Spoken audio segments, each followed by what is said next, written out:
শব্দ কাকে বলে?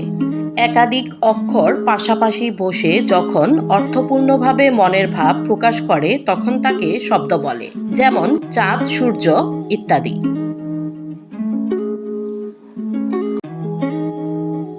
পদ কাকে বলে?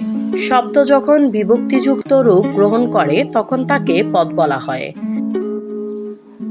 যেমন রাম যোগ কে সমান সমান রামকে।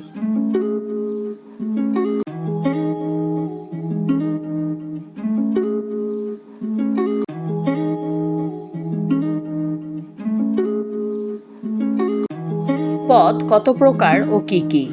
পদকে সাধারণত দুই ভাগে ভাগ করা যায়, যথা নামপদ ও ক্রিয়াপদ।